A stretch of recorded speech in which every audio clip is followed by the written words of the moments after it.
எல்லோருடைய மனதையும் தொட்டிருக்கிறோம் என்று நம்புகிறேன். சரி, அடுத்து நம்முடைய அடுத்த நிகழ்ச்சிக்கு செல்வோம்.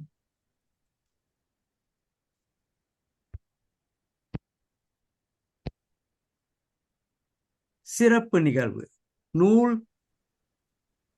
திறனாய்வு. இதை வழங்க வருகிறார் மேன்மை மிகு சோல்வேண்டர் கார்த்திக் அவர்கள். இவருடைய தலைப்பு simply fly by captain G R. Gopinath. Simply fly by captain G R. Gopinath. மேன்மை மிகு சோல்வேண்டர் கார்த்திக் அவர்களே, மேடை உங்கள் வசம். அனைவருக்கும் வணக்கம். இந்த இனிய மாலை பொழுதில் உங்கள் எல்லாரையும் சந்திப்பதில் மிக்க மகிழ்ச்சி அடைகிறேன். சுமார் 20 வருடம் முன்பு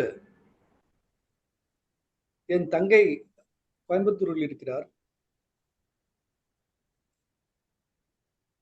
காலை 4 மணிக்கு எழுந்து கொண்டு 5 மணி விமானத்தை பிடிப்பதற்கு அலறி அடித்துக்கொண்டு விமான நிலையம் சென்று விமானத்தை விட்டு விட்டோமோ என்று நினைத்து கடைசி நேரத்தில் நாங்கள் 4 பேருக்காக அந்த கேட்டை திறந்து வைத்து உள்ளே போய் சென்று முதல் வரிசையில் உட்கார்ந்து கொண்டோம். இது மிக்க அழகான ஒரு ஞாபகம் இருக்கக்கூடிய நிகழ்வு எனக்கு. ஏனென்றால் அன்றைக்குதான் என்னுடைய பொண்ணும் என்னுடைய அப்பாவும் முதல் முறையா ஒரு விமானத்துல பயணம் செய்யறாங்க. அந்த பயணத்தை இந்திய மக்களுக்காக ஏற்படுத்தி கொடுத்த ஒரு மிகப்பெரிய தொழில் முனைவர், அதாவது ஆண்டர்பிரினர் என்று ஆங்கிலத்தில் சொல்வார்கள், அவர்தான் கேப்டன் கோபிநாத். அப்போதிருந்த காலகட்டத்தில் பணம் இருப்பவர்கள், தொழிலதிபர்கள், பெரியவர்கள், வலிமை படைத்தவர்கள் மட்டுமே விமானத்தில் செல்லக்கூடிய ஒரு இது இருந்தது.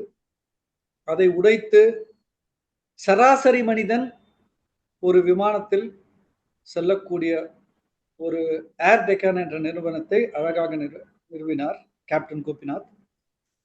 அவர் எழுதிய புத்தகம் தான் சிம்பிளிஃபை. அந்த புத்தகத்தை பற்றி பேசுவதற்காக நான் இங்கு வந்தேன். என்னுடைய ஸ்கிரீனை ஷேர் செய்கிறேன். ஹோஸ்ட் டிசேபிள்டு அட்டெண்டி ஸ்கிரீன் ஷேரிங் வருது. Kavitha, can you please allow me to share?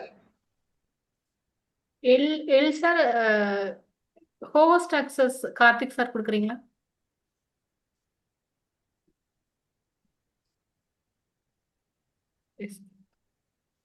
S Karthik. இப்போ பண்ணுங்க. ஓகே.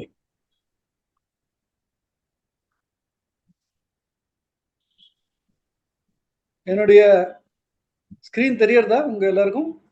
தெரியுது. ஓகே. கேப்டன் கோபிநாத்தின் சுயசரிதை சிம்பிளிஃபை. கேப்டன் கோபிநாத் அவர்கள் 1951ஆம் ஆண்டு கோலூர் என்ற ஒரு இடத்தில் கர்நாடகாவில் பிறந்தார். அவர் பயிற்சி பெற்றது தேசிய பாதுகாப்பு கல்லூரி, நேஷனல் டிஃபென்ஸ் அகாடமி, NDA என்ற இடத்தில். ஏர் டெக்கான் என்ற நிறுவனத்தை நான் முன்பு சொன்னார் போல் அவர் வெற்றிகரமாக நிறுவினார். இதை தவிர மற்ற பெரிய சாதனைகளை செய்துள்ளார். அதை பற்றி நாம் பார்ப்போம் விரிவாக. பத்மஸ்ரீ விருது அவருக்கு 2005ஆம் ஆண்டு கிடைத்தது. ஒரு சராசரி மனிதன் அவர் அப்பா ஒரு ஆசிரியர், ஒரு பள்ளிக்கூடத்தில் ஆசிரியர் மற்றும் விவசாயியாக இருந்தார். கோலூர், ஹாசன் மாவட்டம், கர்நாடகாவில் பிறந்தார். இதில் ஒரு முக்கியமான விஷயம், 6ஆம் வகுப்பு படித்துக் கொண்டிருக்கும் போது சைனிக் கல்லூரி என்ற ஒரு கல்லூரி, உங்க எல்லாருக்கும் தெரிந்திருக்கும், NDAக்கு போறதுக்கு முன்னாடி இந்த ஆர்ம்டு ஃபோர்ஸஸ்ல சைனிக் கல்லூரின்னு ஒரு கல்லூரி, அந்த கல்லூரி ஷிமோகா என்ற இடத்தில் நிறுவுறாங்க. அந்த இடத்துல இருந்து போய் ஃபர்ஸ்ட் இவர் எக்ஸாம் எழுதுறாரு சைனிக் கல்லூரியில சேர்றதுக்காக. எழுதினா அவருக்கு நன்றாக எல்லாம் தெரிந்தும் அவர் அதில் ஃபெயில் ஆகிவிடுகிறார். ஏன் அப்படி ஆயிற்று என்று யாருக்காவது தெரியுமா?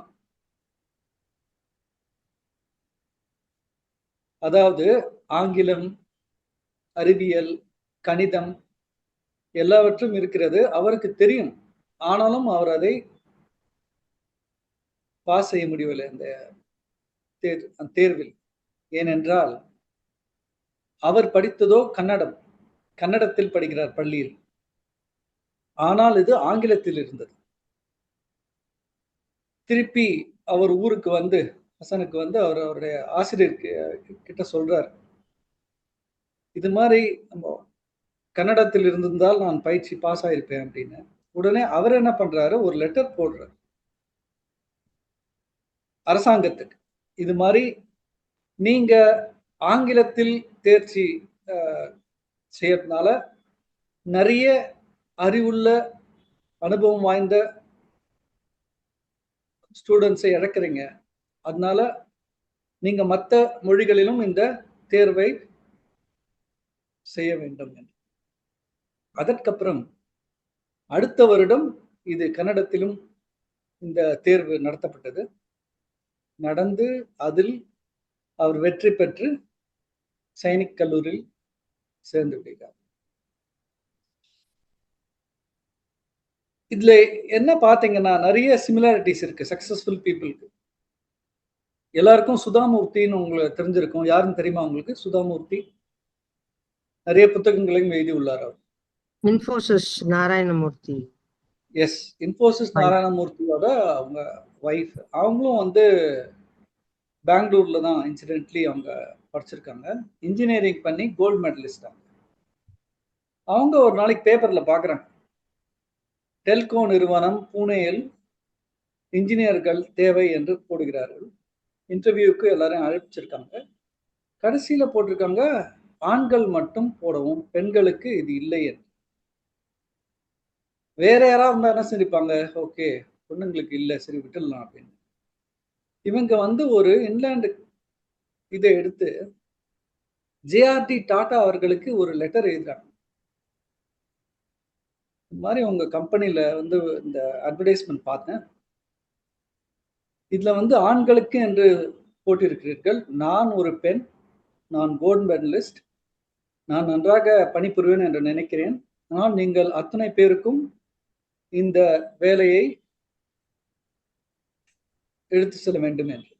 அவரும் அதை படித்துவிட்டு, சாரி நான் தவறு செய்து விட்டேன், நீங்கள் அப்ளை செய்யலாம் என்று செய்து அவர்களுடைய முதல் வேலை டாடா நிறுவனத்தில் புனேயில் செய்தார்கள். அதற்கப்புறம் இன்னொரு கணினி நிறுவனத்தில் சேர்ந்தார்கள். அங்குதான் அவர்கள் நாராயணமூர்த்தியை மீட் செய்து திருமணம் செய்து இன்ஃபோசிஸுக்காக நிறுவக்கூடிய முதல்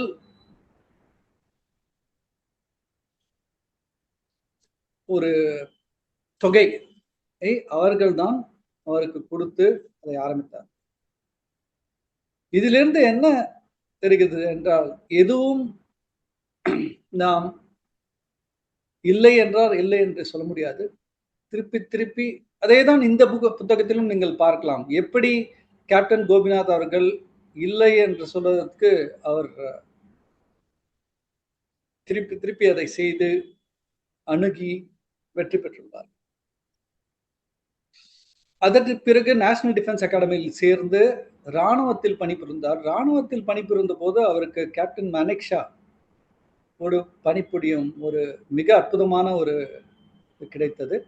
பங்களாதேஷ் பாகிஸ்தான் வாரில் அவர் பங்களாதேஷில் சென்று அசாம் வழியாக சென்று வெற்றிகரமாக அதில் இந்தியா அந்த இதில் வெற்றி பெற்றது என்று எல்லாருக்கும் தெரியும். அப்போதுதான் பங்களாதேஷ் என்ற ஒரு நாடு உருவாகியது பாகிஸ்தானிலிருந்து. 8 ஆண்டுகள் அவர் இராணுவத்தில் பணிபுரிந்தார். அப்பொழுது அவர்களுக்கு நிறைய ஃப்ரெண்ட்ஷிப்பும் ஏற்பட்டது. சாம் என்றவர் ஒரு ஹெலிகாப்டர் பைலட். அவருடைய அவருடைய கேப்டன், அவருடைய மேஜர் ஜெனரல் அவர்களுடன் மிக நெருங்கிய தொடர்பு, நட்பு ஏற்பட்டது அவருக்கு. அதற்கு பிறகு வீடு திரும்புகிறார். கர்நாடகா, பெங்களூர் வந்து கொஞ்ச நாள் இருக்காரு. ஒரு நாள் அவருடைய தந்தை, அதாவது அவர் இருக்கிற இடத்துல வந்துட்டு ஹேமாவதி நதி என்ற ஒரு நதி ஓடுகிறது. அந்த நதி அந்த நிலத்தை இது செய்யறதுனால அரசாங்கம் அவர்களுக்கு ஒரு தனி நிலம் ஒரு 50 கிலோமீட்டர் தள்ளி ஒரு கரடுமுரடான இடத்தை கொடுக்குறாங்க. அப்பொழுது அவர் வந்து இந்த இடத்துல நம்ம ஏன் ஒரு ஃபார்ம் வைக்கக்கூடாது என்று ஒரு ஃபார்ம் ஸ்டார்ட் பண்றாரு. அந்த ஃபார்ம்ல ஃபர்ஸ்ட் கோபர் கேஸ் போட்டு அந்த இடத்துல எலக்ட்ரிசிட்டிலாம் ஒண்ணுமே இல்லை. எல்லாத்தையும் இது பண்ணி அந்த இடத்துல நிறைய எக்ஸ்பெரிமெண்ட்ஸ் பண்றாரு. பால் பண்ணையை இது பண்றது, பட்டுப்புழுச்சி வளர்ப்பது, அது மாதிரி செய்து இதிலும் அவருடைய ஆண்டர்பிரினர்ஷிப், அதாவது அதை எப்படி பில்ட் பண்றாரு, தோல்விகளை எப்படி சந்திக்கிறாரு. அதாவது எலக்ட்ரிசிட்டி டிபார்ட்மெண்ட்ல ஒரு 300 கிலோவாட் இருந்தாதான் அங்க வந்து எலக்ட்ரிசிட்டி கொடுப்போம் அப்படின்றாங்க அந்த கிராமத்துக்கு. அவரோட தேவையோ 30 கிலோவாட். அவர் இது போடுவதற்கு நிறைய பணம் கைமாற்ற கேட்கிறாங்க அந்த எலக்ட்ரிசிட்டி போர்ட்ல. அதற்கெல்லாம் அவர் இது பண்ணாம பெங்களூருக்கு நிறைய வாட்டி போயிட்டு அரசாங்கம் இந்த மின்சாரத்தை வழங்க வேண்டும் என்று சொல்லி அந்த கிராமத்தில் ஒரு 10-15 பேர்களை பேசி அவங்க கிட்ட ஒரு இது வாங்கி வெற்றிகரமா அந்த அந்த கிராமத்துக்கு எலக்ட்ரிசிட்டி எடுத்துக்கிறார். பட்டுப்புழு வளர்த்து அதுலயும் ஒரு சாதனை செய்கிறார். அதனால அவர்களுக்கு இந்திய அரசாங்கத்திலிருந்து அவார்டு எல்லாம் கிடைக்கிறது. அதுக்கப்புறமா புத்தக கடை வைப்பது, ஒரு ஹோட்டலும் நடத்தியுள்ளார். அதற்கு பிறகு என்ஃபீல்ட் என்ற ஒரு இருசக்கர வாகனம் ஒரு இது எடுத்துக்கொண்டு அதையும் ஒரு கடை வைத்து வந்தார். வேற ஒரு இதுல ஒரு இது பண்ணியிருக்காரு. அப்போது அவருக்கு வேறு வேறு இடம், அரசாங்கம் ஒரு வெற்றி பெற்றதுனால ஒரு வேறு வேறு இடத்துக்கு அவர் அனுப்பி விடுவாங்க அரசாங்கம். அப்போ வியட்நாம் சென்ற போது அப்போ ஒரு ஒரு நிகழ்வு அவருக்கு தெரிகிறது. அதாவது வியட்நாம் வார் பத்தி உங்க எல்லாருக்கும் தெரியும். யூஎஸ்ல இருந்து அமெரிக்கா அண்ட் யூரோப்ல இருந்து ஒரு யுத்தம் செய்து அந்த நாடே சின்னாபின்னமாக ஆயிற்று. அதற்கு பிறகு இந்த அமெரிக்கா மற்றும் எல்லோரும் அவர்களுக்கு ஒரு இதை கொடுத்து, அலவன்சஸ் கொடுத்து அந்த நாட்டை திருப்பி இது பண்றாங்க. அப்ப அந்த நாட்டுல நிறைய பேர் இறந்து போய் ஒரு அனாதையா இருக்கிறவங்களே ஒரு சிறுமியை வந்து யூரோப்க்கு வந்து ஒரு தத்தெடுத்து கொண்டு ஒருத்தர் வளர்க்குறாங்க. அவங்க வந்து ஒரு 25 வயது கழித்து திருப்பி வியட்நாமுக்கு வந்து வெற்றிகரமா ஒரு ஹெலிகாப்டர் நிறுவனத்தை நிறுவி அதை எல்லாத்துக்கும் எடுத்து சென்று 5லிருந்து 100கணக்கான ஹெலிகாப்டரை செய்து ஒரு சக்சஸ்ஃபுல் பிசினஸ் உமனா ஆக்குறாங்க. அதிலிருந்து இவருக்கு ஒரு தீப்பொறி தட்டியது. இது போல் இந்தியாவிலும் நிறைய பேருக்கு இந்த இது பயன்படும். பாலிட்டிஷியன்ஸ், ஒரு பிசினஸ்மேன், இவங்க எல்லாருக்கும் இந்த இது பயன்படும் என்று டெக்கான் ஏவியேஷன் என்று ஒரு இதை தொடங்கலாம் என்று தொடங்குகிறார். அப்பொழுதுதான் அவருடைய நண்பர்கள் சாம் அவங்க எல்லாரையும் கான்டாக்ட் பண்ணி அவர் வந்து அந்த இதை வந்து தொடங்குது.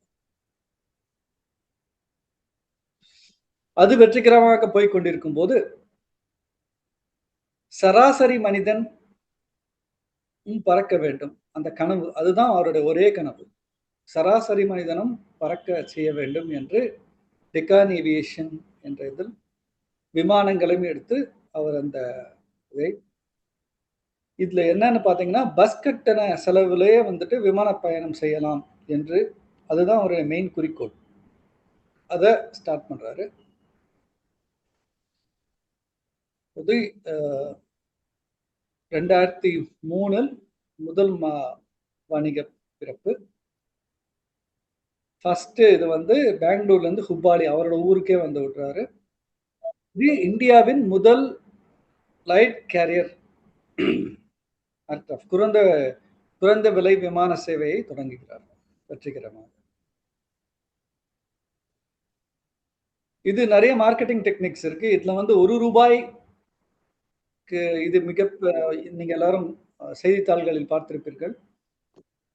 ₹1 பறக்கலாம் என்று இத பிரசித்தி பெற்று விளம்பரம் செய்து எல்லோரும் பயணம் செய்யலாம் என்று ஒரு இதை கொண்டு வந்தார். நான் பயணம் செய்த போது ₹900 கொடுத்து பயணம் செய்தேன் இங்கிருந்து கோயம்புத்தூர். அது மறக்க முடியாத நிகழ்வு. இதற்கு இடையே நிறைய ஆண்டர்பிரனர்ஷிப் என்பது நிறைய தோல்விகளை சந்திக்க.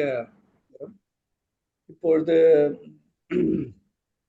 பறக்கும் ஏர்கிராஃப்ட் ஒரு இது பார்த்தீங்கன்னா 60 விழுக்காடு எரிபொருள் விலை தான் அது சார்ந்திருக்கிறது. அதனால் எரிபொருள் விலை ஒரு எப்போதான் இதாக இருந்தோ அப்போ வந்து there will be turbulence. அதை வந்து கொஞ்சம் அதில் இது இருக்கும். அது ஒன்று.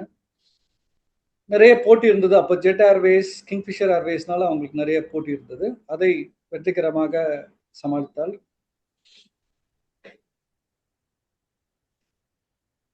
உட்கட்டமைப்பு குறைபாடு அதுகளையும் நன்றாக சமாளித்து, நிதி பற்றாக்குறை என்றால் இது வந்து கேபிட்டல் இன்டென்சிவ் பிஸ்னஸ். எல்லா விமானங்களையும் ஒன்று நீங்கள் விலை கொடுத்து வாங்க முடியாது, அதை லீஸ் செய்து நீங்கள் இயக்க வேண்டும். அதையும் சமாளித்து அவர் வெற்றி கொண்டார். ஸோ இதன் சாதனைகள் என்ன? 70 லட்சத்துக்கும் மேற்பட்ட பயணிகள், 67 நகரங்கள் இந்தியாவில், தினசரி சராசரி 380 விமான சேவைகள். இவருடைய அந்த விமானம் A320 and ATR-70 இது 2 விமானங்கள் அவர் செய்தது.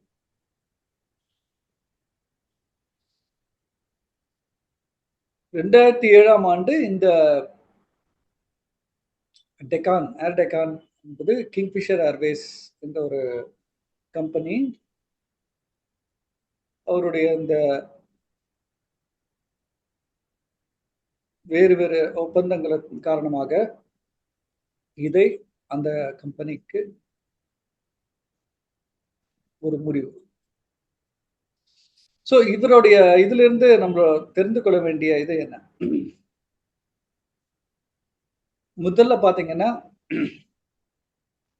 உங்கள் கனவு மிக மிக முக்கியம். எதுவாக இருந்தாலும் நோ இல்லை என்பதற்கு ஒரு இடமே இல்லாமல் திரும்ப திரும்ப ஒன்றை தொடர்ந்து செய்தால் வெற்றி நிச்சயம். Ability to dream big. செலவை குறை, மதிப்பை அதிகரி. அதாவது இதெல்லாம் அவருடைய ஃபார்மிங் எக்ஸ்பீரியன்ஸ். அந்த ஃபார்ம்ல இருந்தப்போ எலக்ட்ரிசிட்டி இல்லாம ஒரு நிறைய இது பண்ணியிருக்காரு. இது மாதிரி கழுதியை வாங்கி இது பண்றது அண்ட் அவரே அந்த இதை சரி செய்து எல்லாவற்றையும் செய்து கொண்டு நிறைய பேர் இல்லாமல் அவர் எலக்ட்ரிசிட்டிக்காக ஒரு கோபர் கேஸ் பண்ணி மினிமலிஸ்டிக் லிவிங் என்று சொல்வார்கள். இது வந்து பிறகு ஏர் டெக்கானிலும் அது பிரதிபலித்தது. இதற்கு இன்னொரு காரணம் அவருடைய புத்தகத்தில் அவர் வாசித்த புத்தகங்கள் நிறையவற்றை பற்றி பேசியிருக்கிறார்கள். அதில் முதலாவது சத்திய சோதனை, மகாத்மா காந்தி அவர்கள், அது ஒன்று. பீட்டர் டக்கர் என்று ஒரு மேனேஜ்மெண்ட் கன்சல்டன்ட் இருக்கார். அவர் நிறைய ஆண்டர்பிரினர்ஷிப் பற்றி ஒரு புத்தகங்களை எழுதியுள்ளார். அதை பற்றி அந்த புத்தகங்களை வாசித்துள்ளார். And discovery of India by Jawaharlal Nehru, அது இந்தியாவை பற்றி தெரிந்து கொள்வதற்காக அந்த புத்தகங்களும் அவர் நிறைய வாசிச்சிருக்கார். ஸோ வானமே எல்லை. நாம் நம்மளுடைய ஒரு கோட்பாடு, நம்மளுடைய ஒரு கோலை அடையணும்னா வெற்றி டெஃபினட்டா வரும். எப்போ வரும்? விடாமுயற்சியே வெற்றிக்கு வித்து. இதுதான் சிம்பிளிஃபை என்ற புத்தகம் கேப்டன் கோபிநாத் அவர்கள் அருளியது. வாய்ப்பு தந்தமைக்கு மிக்க நன்றி.